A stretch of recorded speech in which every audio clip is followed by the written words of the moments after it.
ihsan. Nah, karena dia merasa diawasi Allah, dilihat Allah, maka dia perbuatannya baik. Nah, orang yang perbuatannya baik itu dalam Islam disebut ihsan. Ihsan. Orangnya disebut muhsin. Otaknya berpikirnya ihsan, baik. Mulutnya ihsan. Matanya ihsan. Hatinya ihsan. Perbuatannya, sikapnya, karakternya ihsan. Maka dia disebut muhsin. Kalau perempuan muhsin. Nah, ini muhsin Bapak Ibu sekalian. Nah, kalau sudah kita muhsin, itu nanti dinaikkan lagi Allah levelnya menjadi mukhlis. Mukhlis. Mukhlis itu orang-orang yang ikhlas. Wa ma umiru illa liya'budullaha mukhlishina lahuddin. Kita ini tidak diperintahkan ibadah kecuali ikhlas. Orangnya disebut mukhlis.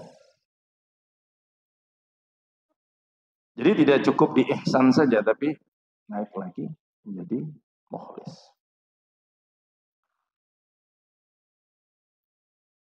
Ada orang berbuat baik, belum tentu ikhlas, kan begitu? Apakah semua orang berbuat baik itu ikhlas? Belum tentu. Makanya harus dinaikkan lagi levelnya menjadi mukhlis.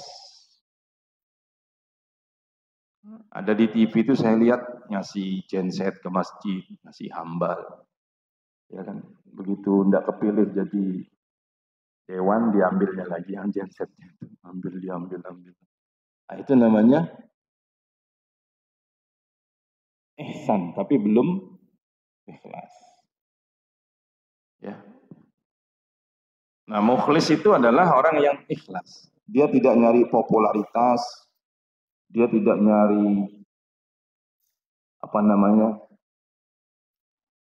pujian.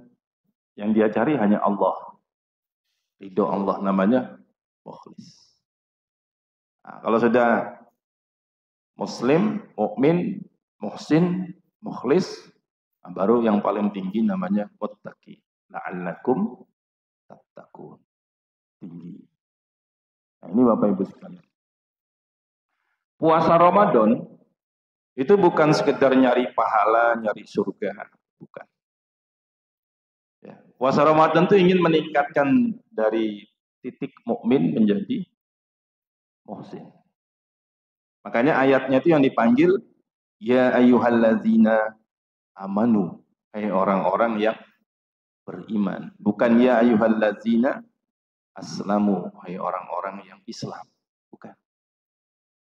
Nah, sehingga kalau ada orang tidak berpuasa, ada enggak Pak orang tidak puasa di bulan Ramadan ini? Ada. Tapi kalau di BDS ini tidak ada, kan? Tidak ada, insya Allah. Itu berarti dia hanya levelnya di tingkat muslim saja. Nah, yang dipanggil Allah ini ya ayyuhallazina amanu, hai orang-orang yang beriman, kutiba alaikumusiyam, kamu berpuasa, diwajibkan berpuasa. Jadi memang hanya orang-orang beriman saja yang berpuasa itu. Kalau tidak beriman dia tidak puasa, Pak. Siang-siang merokok dia, minum kopi, makan di warung. Berarti dia baru levelnya apa? Muslim. Nah, naik ke mukmin. Diwajibkan kamu berpuasa, kama kutiba 'alal ladzina min qablikum, seperti orang-orang kamu berpuasa juga. Nabi Daud tuh berpuasa, Nabi Isa tuh puasa. Pokoknya kalau dia agama samawi, agama yang diturunkan Allah, Yahudi, Kristen, itu pasti ada puasanya. Kecuali agama Arab, agama yang dibuat oleh manusia. Beda. Kan ada agama samawi, ada agama Arab. Agama langit sama agama bumi. Agama langit itu Allah yang turunkan, yang ciptakan. Kalau agama bumi itu manusia. Nah, makanya di Kristen ada puasa enggak? Ada. Yahudi Ada. Nabi Daud ada. Kalau Konghucu, saya tidak tahu Konghucu. Nanti ada Konghucu dari. Karena itu art agama bumi. Ya. Eling engkang Gusti Allah ada. Eling-eling ada. Nah, itu wallahu a'lam. Kalau di agama langit, ya pasti ada puasanya. Nah, Bapak Ibu sekalian yang berbahagia, kalau kita sudah sampai mukmin itu mau diajak Allah menjadi seorang muhsin. Makanya puasa itu tidak hanya menahan lapar dan haus. Dia harus berbuat ihsan. Pikirannya harus ihsan. Lidahnya, lisannya harus ihsan. Makanya ada hadis, khamsun yuktirna shaim, ada 5 hal yang bisa merusak, membatalkan pahala puasa. Nah, di antaranya kalau kita kumpulkan banyak hadis itu, pertama kizib, dusta. Dusta itu manipulasi data, markup, ya kan? Oplosan. Jadi ngoplos itu termasuk kizib. Yang lagi rame ini kan Pak. Apa yang dioplos itu? Ya kan? Pertalite berubah jadi pertamak jadi pertalite. Ini kizib namanya, dusta. Bohong, botek, manipulasi data, markup. Jadi kalau dia puasa tapi dia botek, dusta dalam perbuatannya, ya tidak diterima puasanya, 0. Ya kan? Kizib. Kenapa dia membatalkan pahala puasa? Karena dia tidak mampu membuat dirinya jadi seorang ihsan, muhsin. Makanya puasa itu jangan kizib, jangan dusta. Nah, seperti itu. Nah, puasa korupsi. Ya puasanya nggak ada terima. Manipulasi data kan itu. Jualannya bohong. Bensin nggak sampai 1 liter dibilangnya 1 liter.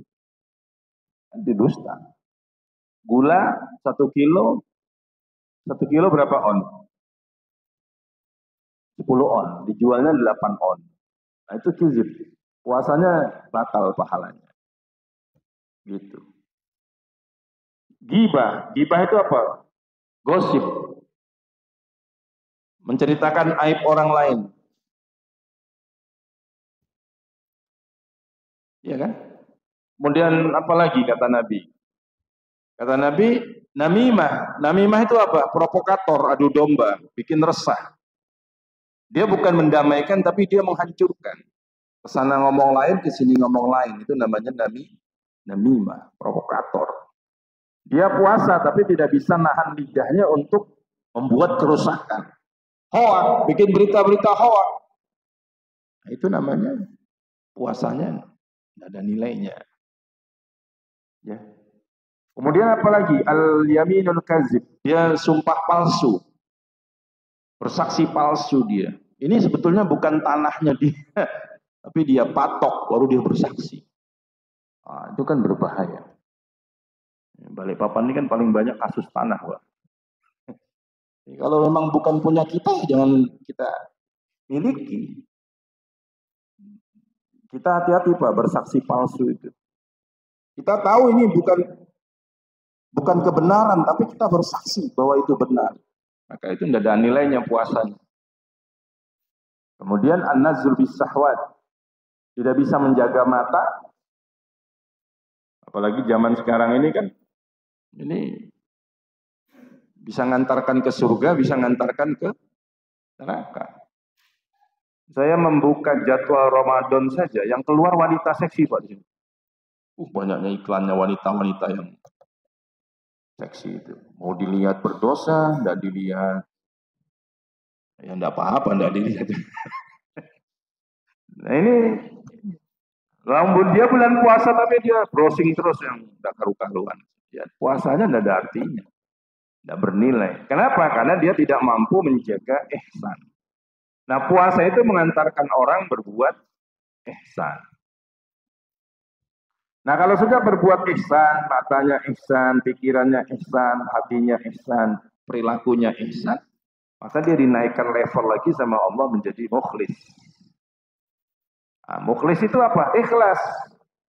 Lapar, haus, ikhlas. Puasa itu lapar enggak, Pak? Lapar enggak? Lapar. Oh, anak kecil lapar, goyang-goyang. Puasa itu haus enggak? Haus. Apalagi yang kerja lapangan, Pak. Yang tukang, yang gojek. Kalau kita enak kerjanya kan di ruangan AC. Coba orang-orang yang kerja keras, supir angkot, gojek, tukang. Wah, itu sini kering. Saya pernah coba bulan Ramadan tuh saya ngaduk semen, Pak. Nyemen keramik saya coba. Ngaduk semen satu sak itu. Kemudian saya bikin keramik itu, masang keramik dapur, nambah itu. Sini saya kering, Pak. Kering. Wih, luar biasa hausnya, panasnya. Jam 1 tuh saya tidak kuat lagi, sudah saya tidur. Itu orang yang kerja fisik. Kalau tidak ikhlas, dia tidak bakalan puasa. Betul enggak? Iya. Dia lapar, dia tahan. Dia haus, dia tahan. Subhanallah. Dia ikhlas. Nanti malam dia terawih lagi. Terawih itu capek enggak, Pak? Capek, Pak, terawih itu. Allah. Kadang-kadang yang dibaca imam itu kita tidak tahu sudah ayat apa. Pak, tadi sholat terawih imamnya baca ayat apa? Orang kerungu. Tidak dengar sudah apa yang dibaca. Capek. Tidak semua orang bisa terawih 30 malam. Betul enggak? Tidak semua orang bisa terawih 1 bulan. Tidak. Itu buktinya masjid-masjid itu kan ramenya itu kan di awal saja. Minggu pertama, minggu kedua. Selesai sudah selesai. Coba minggu terakhir. Nah, jemaahnya bertambah apa berkurang? Berkurang. Kecuali masjid di BDS. Ya, kurang lebih aja kan sama aja. Nah ini Bapak sekalian berbaik. Kenapa? Nanti itu terpilih orang-orang yang ikhlas. Siapa orang-orang yang ikhlas? Dia terawih tiap malam. Dia witir tiap malam. Dia baca Quran tiap malam. Tidak semuanya, Pak. Nah itu yang terpilih nanti dia jadi orang-orang yang ikhlas. Dia terawih, dia puasa, dia witir, dia baca Quran. Sampai akhir Ramadan, baru nanti dia dikasih wisuda Allah, la'allakum tattaqun. Dia menjadi orang yang muttaqi, bertakwa.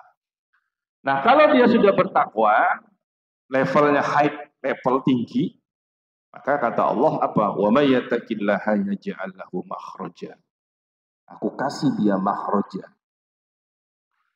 Surah At-Talaq ayat 2 dan 3 ini, wa may yattaqillaha yaj'al lahu makhraja. Siapa yang bertakwa dikasih Allah makhraja. Bukan dikasih surga. Coba lihat ayatnya ya. Siapa yang bertakwa, wa may yattaqillaha yaj'al lahu, Allah akan berikan kepadanya makhraja. Ya kan? Apa itu makhraja? Makhraja itu dari bahasa Arab, dari kata kharaja yakhruju, keluar.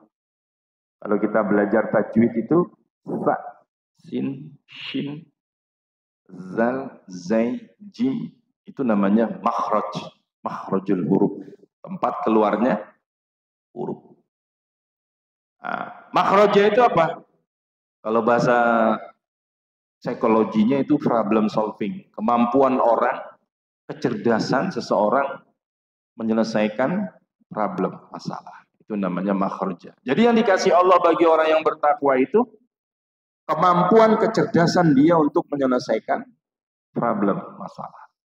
Itu. Nanti lihat ya surah At-Talaq ayat 2 dan 3.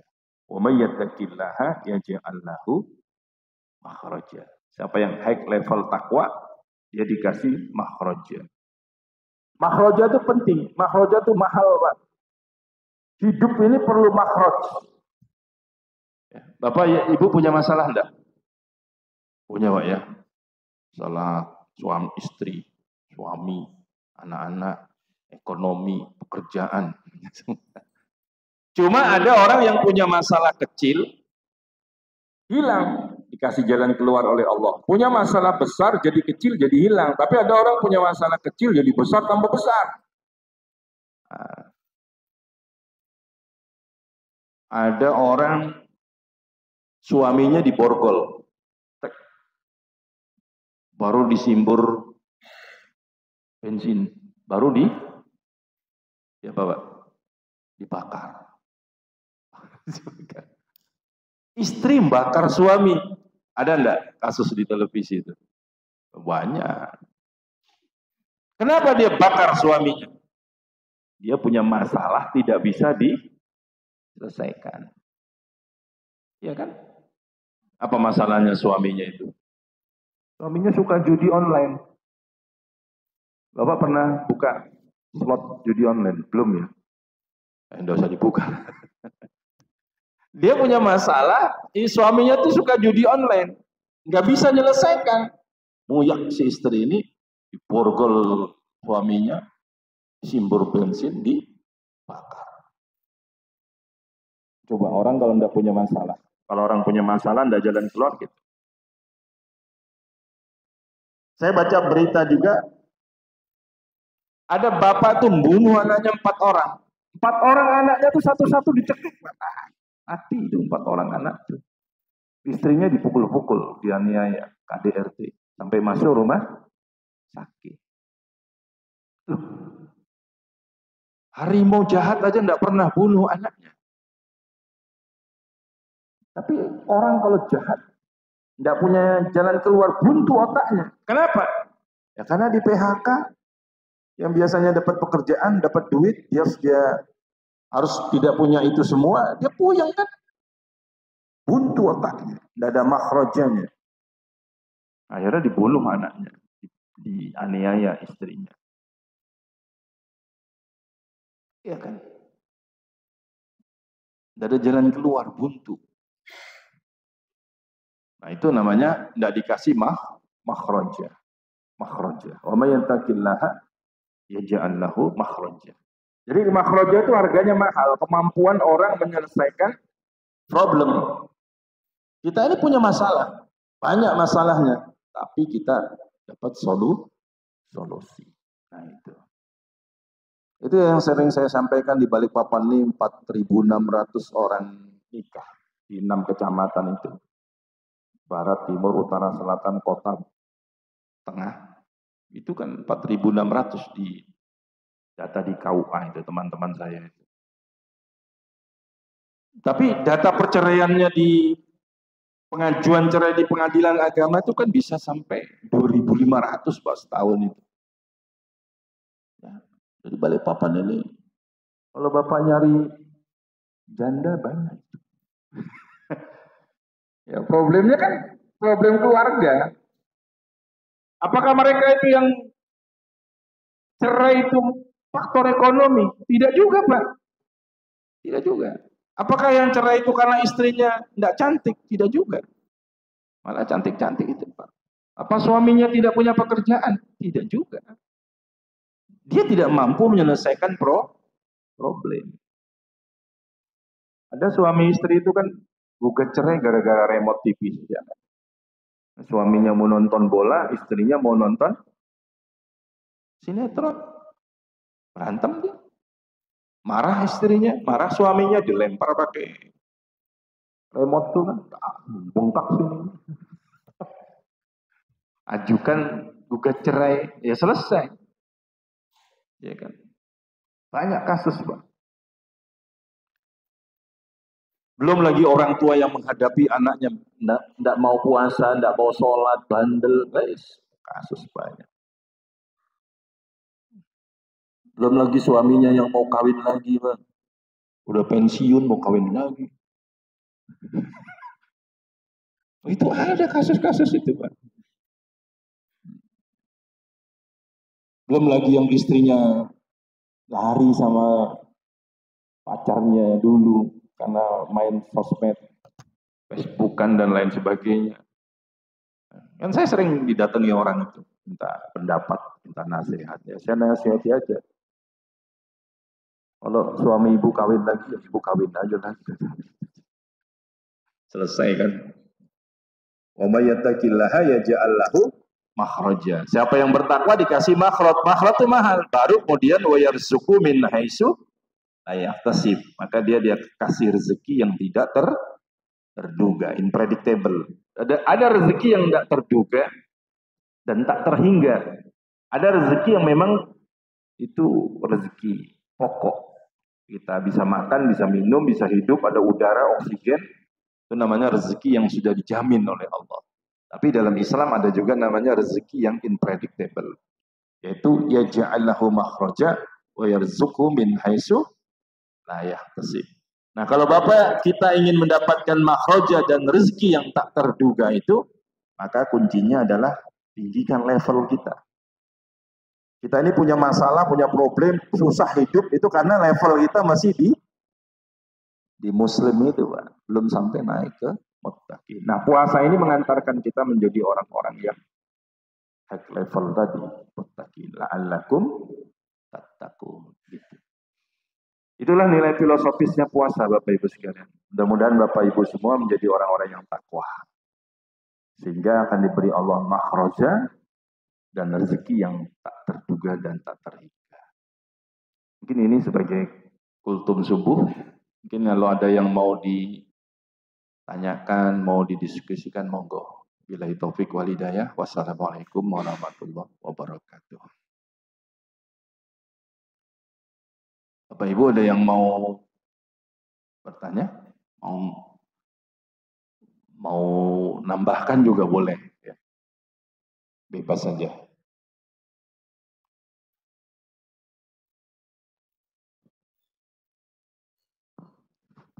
Terima kasih. Bismillahirrahmanirrahim. Assalamualaikum Ustaz. Waalaikumsalam warahmatullahi wabarakatuh. Mengenai makhroja tadi, di sekitar kita ini, sekitar saya khususnya ya, saya melihat ada kawan, teman atau saudara gitu yang maaf, sholat aja mungkin tidak gitu ya. Di pandangan kami seperti itu kan jauh dari kata mutakin tadi. Yeah. Tapi saya melihat kok selalu diberi jalan keluar gitu ya, makhroja tadi itu. Bagaimana Ustaz? Yeah. Melihat hal seperti itu bagi kita yang juga kita merasa sudah berupaya untuk menjadi seorang yang takin gitu ya. Tapi kita melihat di sisi lain ada hal-hal seperti itu. Menyikapinya kita supaya kita tetap pada jalur kita itu gimana? Terima kasih. Iya. Ini pertanyaan Bapak bagus ya. Ada orang tidak ibadah, tapi dia kayaknya stabil ya. Ekonominya stabil, karirnya bagus gitu. Istrinya cantik, anak-anaknya sekolah bagus. Padahal dia tidak makhroja. Itu kalau dalam Islam namanya istidroj. Istidroj itu diulur saja gitu, dilepas. Kayak kita mancing itu kan, ya, ikan tuh matuk. Kalau ikan matuk langsung Bapak tarik apa Bapak umbar dulu? Hah? Ya diumbar dulu kan, kalau dia baru matuk-matuk. Dibiarkan ya saya. Nanti kalau sudah pluk gitu. Itu istidroj. Nah, jadi kehebatan yang dimiliki oleh orang yang tidak ibadah itu namanya istidroj. Nanti pada satu waktu dia akan mendapatkan kesulitannya. Gitu. Kalau tidak di dunia dan di akhirat. Itu istidroj. Ya Pak ya. Nah kalau Bapak Ibu ingin mendapatkan makhroja, memang kuncinya ibadah itu istiqomah. Istiqomah itu ajak. Nah, ibadah itu akan punya nilai apabila dia istiqomah. Jadi kuncinya itu, Pak. Misalnya ya, sholat duha. Sholat duha itu hebat enggak? Hebat. Doanya kan, Allahumma in kana rizki bis sama'i fa'anzilhu. Ya Allah, kalau rezekiku di langit, turunkan. Wa in kana fil ardi fa'akhrizhu. Kalau rezekiku di bumi, keluarkan. Wa in kana ba'idan, kalau rezekiku jauh, qaribhu, dekatkan. Wa in kana mu'assaran, kalau rezekiku itu susah, wa yasirhu, mudahkan. Kan itu salat duha. Konteks hadis tentang salat duha itu adalah peningkatan rezeki. Betul enggak? Ya. Silakan Bapak buka hadis-hadis. Ustaz, saya salat duha, kenapa saya kok masih banyak hutang? Bisnis enggak berhasil, dagang ditipu orang, jualan bangkrut. Pertanyaan kita, berapa lama kamu sudah salat duha? Ya, baru bulan lalu lah. Jawabannya, baru bulan lalu mau mendapat hasil. Kita nanam pohon mangga, beli pohon mangga di sana, Bapak tanam di depan rumah, berapa tahun baru berbuah? Berapa Pak? 5 tahun. Saya nanam pohon mangga di samping rumah itu sudah 25 tahun. Saya perhatikan tuh, oh kalau 5 tahun tuh buah-buahnya masih pentil-pentil. Begitu dia sudah 10 tahun, buahnya banyak. Oh begitu. 10 tahun dulu lah Bapak sholat duha, baru bisa lihat hasil. Baru 4 kali sholat duha sudah mau rezekinya. Nggak bisa. Bapak menghatamkan Quran berapa kali? Oh saya baru 2 kali Pak. 2 kali. Tunggu 100 kali khatam baru itu. Jadi dia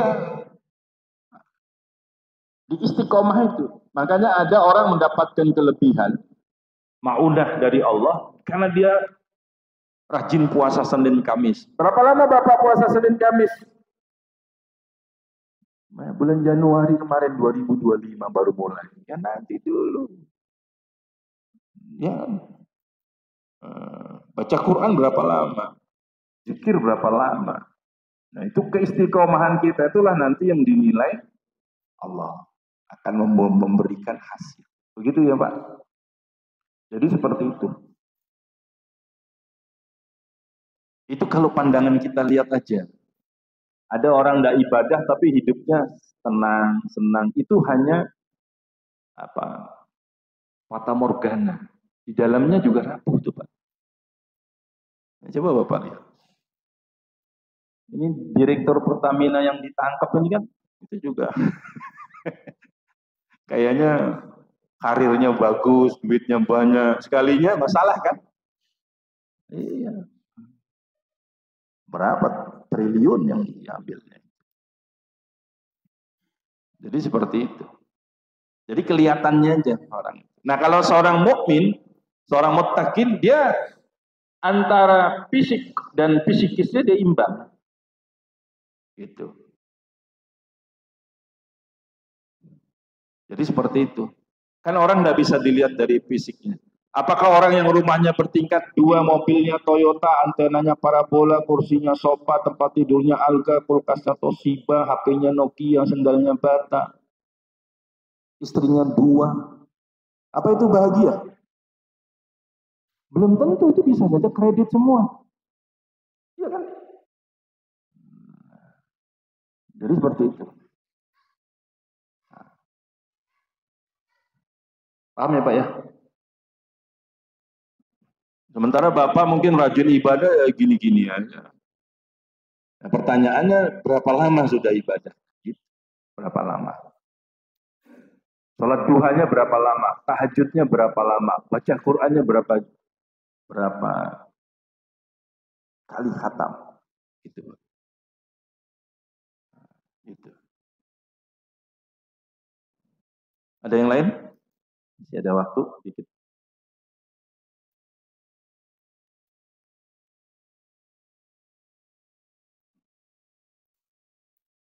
Ada Bapak yang mau diobrolin, disampaikan?